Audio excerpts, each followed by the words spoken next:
Political சைடில் உங்களுக்கு ஒரு இன்ட்ரெஸ்ட் இதாக இருக்குதா? இல்லை சார், வந்துட முடியும் சார்.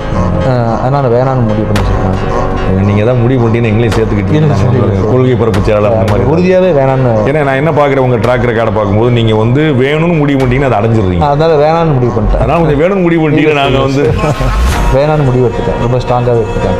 இருக்கக்கூடிய அரசியல்வாதெல்லாம் பொழைச்சி போட்டு விட்டீங்க.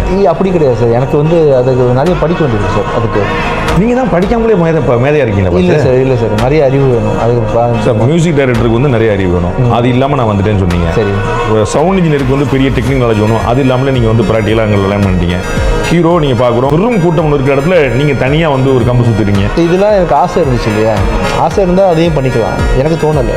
அதில் பெரிய எக்ஸைட்மெண்ட். ரைட் ஏஜ்னு நினைக்கிறேன். இப்போ வந்து உங்களுக்கு வந்து இப்போ அதே வயசில் இருக்கக்கூடிய விஜய், அதே பேரில் இருக்கக்கூடிய விஜய் வந்துட்டாரு. சரிங்க. அவருக்கு விஜய் வந்தாருன்னா விஜய் ஆண்டனி வந்துடுறாங்க. அவருக்கு ஒரு எண்ணம் இருந்திருக்கு ஆக்சுவலாக. ஆமாம், ரொம்ப சின்ன அப்பா வளர்த்து. எனக்கு வந்து அந்த எண்ணம் கிடையாது சார் ஆக்சுவலாக.